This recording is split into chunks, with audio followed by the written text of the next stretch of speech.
2 हिजरी से ही रमजान के रोजे फर्ज किए गए और रमजान की 17 तारीख को यानी 13 मार्च सन 624 को इस्लाम की पहली जंग लड़ी गई, जो कि जंगे बद्र के नाम से जानी जाती है। ये वो दौर था जब पैगम्बरे इस्लाम हुक्मे इलाही लोगों को बताया करते थे और एक अल्लाह की इबादत करने को कहा करते थे, जिसकी वजह से मक्के के लोग उनकी जान के दुश्मन बन गए थे और आपको आखिरकार हिजरत कर मक्के से मदीने आना पड़ा।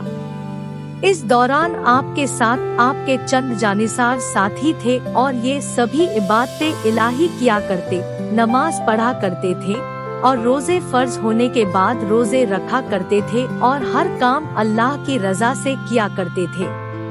तमाम तकलीफों के बावजूद सब्र किया करते थे, मगर खुद आगे बढ़कर कभी लड़ाई नहीं की। लेकिन इसके बावजूद जब कुफ्फार नबी करीम से दुश्मनी की गरज से उन्हें नुकसान पहुंचाने की लगातार कोशिशें की, तो अल्लाह ने अपने प्यारे नबी को हुक्म दिया कि ए नबी, जो तुम्हें तकलीफ पहुंचाए तुम उससे जंग करो। और इसके बाद इस्लाम की तारीख में जो सबसे पहली जंग लड़ी गई वो है जंगे बद्र, जो मदीने से करीब 80 मील दूर बद्र नामक जगह पर लड़ी गई, जिसमें एक तरफ मक्के के कुरैश कबीले के तकरीबन 1000 बड़े बड़े योद्धा शामिल थे, तो दूसरी तरफ पैगम्बरे इस्लाम के साथ उनके सिर्फ 313 साथी शामिल थे, जिनमें से ज्यादातर लोगों ने कभी जंग लड़ी ही नहीं थी। यहाँ तक कि जंग के किसी भी किस्म के साजो सामान तक उनके पास नहीं थे।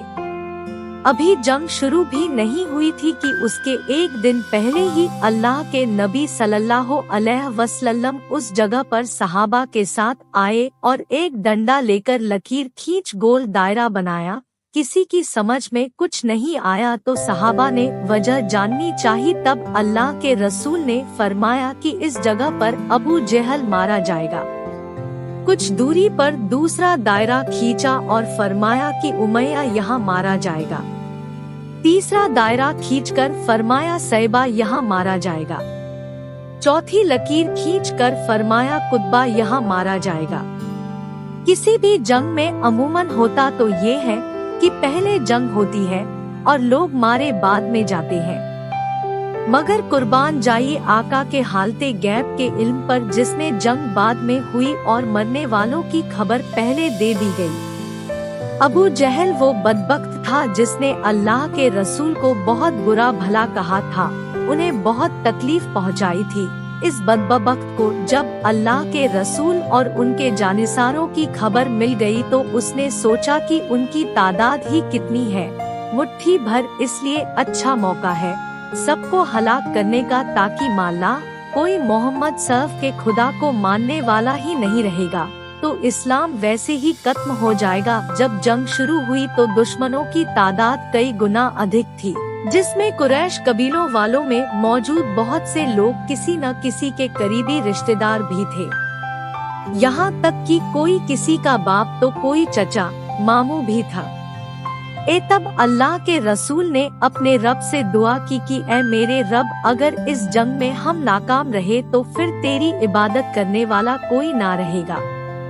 अल्लाह ने इस जंग में उनकी मदद फरमाई। इस जंग में अल्लाह के रसूल की तरफ से एक सहाबी उमेदा बिन हारिस ने उस वक्त आपसे जन्नत के बारे में पूछा कि या रसूल अल्लाह, अगर मैं शहीद हो गया तो क्या मुझे भी जन्नत मिलेगी?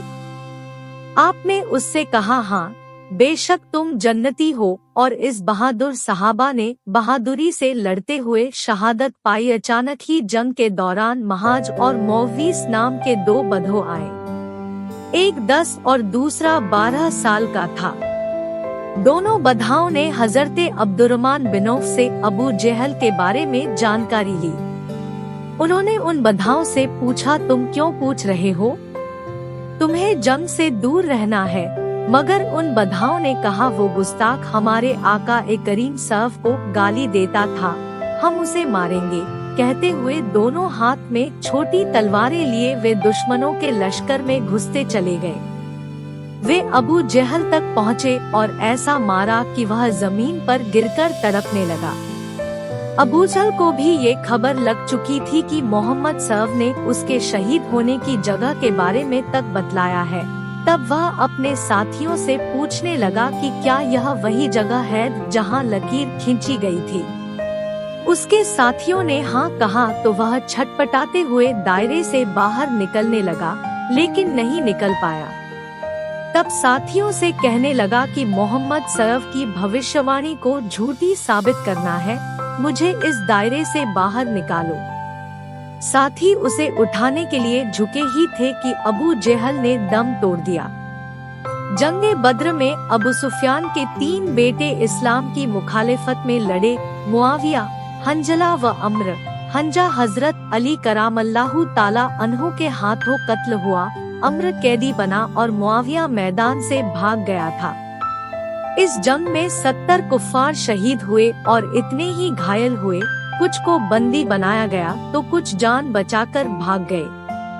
अल्लाह के रसूल के तरफ से जंग करने वालों में 6 मुहाजिर और 8 अंसारी शहीद हुए और आखिरकार हक की जीत हुई।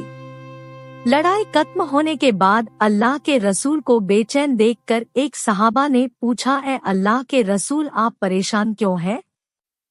आपने फरमाया, कैदियों को जो रस्सियां बांधी गई है उन्हें ढीली करो, इनमें मेरे चचेरे भाई अब्बास भी हैं। और फिर उनके हुक्म के मुताबिक सभी कैदियों को फिदिया लेकर छोड़ दिया गया। इनमें जो पढ़े लिखे कैदी थे उनका फिदिया ये था कि वो 10 बधाओं को लिखना पढ़ना सिखाएंगे। ये था अखलाक और इंसाफ हमारे प्यारे आका नबी करीमैन साहब का, जिन्होंने दुश्मनों को भी कभी कोई तकलीफ नहीं दी। सुभान अल्लाह।